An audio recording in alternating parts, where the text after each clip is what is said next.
Hi guys, low light. Let's see if we can make a video response here real quick.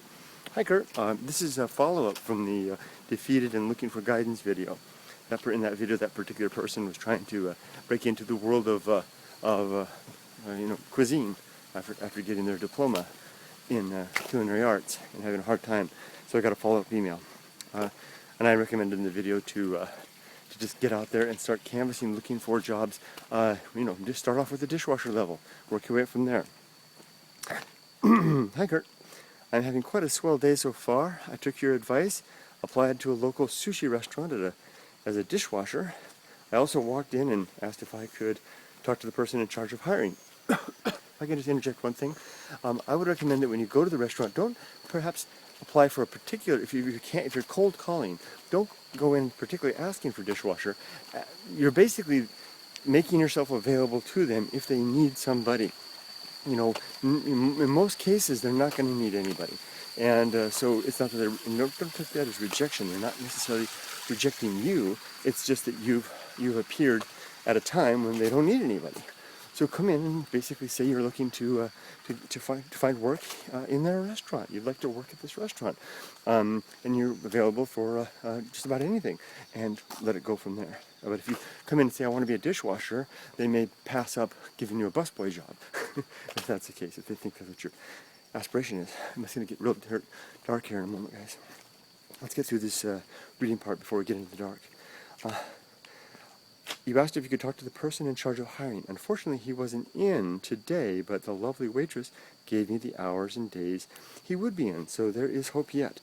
Thank you so much for taking the time out of your day. Whoa, it's Victor. Sorry, Victor, I can't. It's Give Me a Flake Man giving me a call. Hey, Victor, I'm making a video, man. Hold off. Sorry, I gotta decline you. Sorry, buddy. Thank you so much for. There's a nice temple back there. Even follow up. Oh, thank you so much for taking the time out of your day to not only respond but even follow up with even more advice. I will definitely give the podcast a listen. I recommend a podcast, the Here Now podcast, where they had 3 guys in there, middle-aged guys, talking about their career, their circuitous course through life to success. And success being finding something that they like to do and being able to make a living doing it. Took a long time in most cases. Thank you so much. One more time. This is thank you. I feel so much less defeated. Good. I picked myself up and brushed myself off, and now I'm ready to get out there again and make it happen. I cannot thank you enough, Kurt. Keep doing what you're doing. You're quite humble, but I must say you've given great advice and insight. Sincerely, let's go into the dark. Here we go. Now, what I wanted to add to this, as we plunge into the dark woods, what I wanted to add was the part about the defeat. Let's elaborate on that. You're going to have to get used to being, or not defeated, but rejection. Anyways, rejection's not the right word. Finding no opportunity. Think about it as like this. You are looking for that one restaurant. Let's take your example, for example. Here we go into the darkness, going over the ridge. This is where we're headed. Won't see you guys for a while. You are looking for that one position, one place that happened to be where the chef at the restaurant got noticed from Sam or Sally a week ago, telling them that they would be leaving, and you happen to walk into the restaurant probably before they even got a chance to advertise a job in the newspaper, and the waitress, like you talked about before, goes to the owner or the chef and says, "Hey, I've got this guy with a resume. He said he'd like to ask about openings," and the chef's going to go, "Whoa, yeah, wow, that's a great timing, because Sam or Sally is leaving, gave notice, and this will be a great great for me because I won't have to advertise, go through all the trouble. I'll interview this guy, and if you're presentable, personable, and make a good impression, you might just land that job." It's all uphill here. That's what you're looking for. So when you go in and you talk to the hiring person and they say, "I got nothing for you," don't take that as personal rejection. They're probably not rejecting you, unless you show up. Sorry, I'm going too fast. Unless you show up with characteristics that are worthy of rejection, like I talked about in the last video.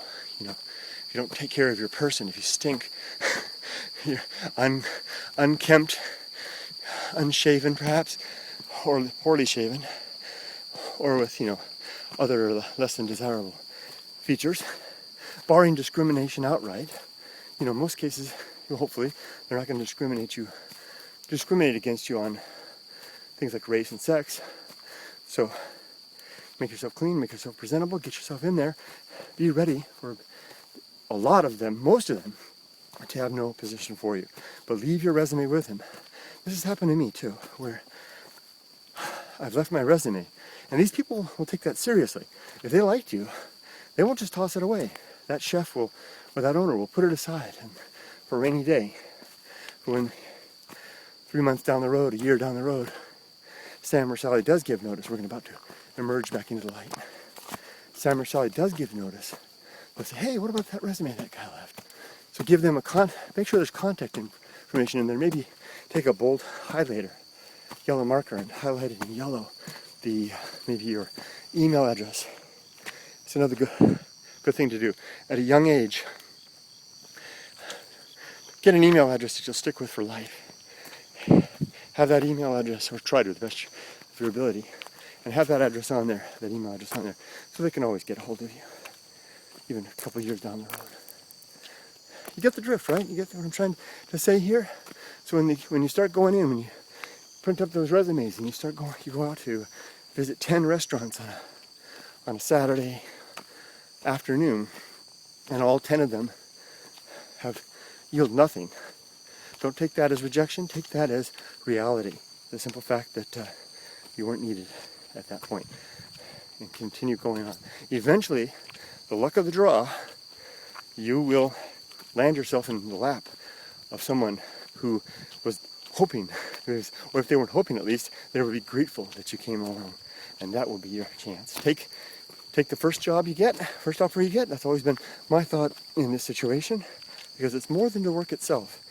It's what it'll do inside your head.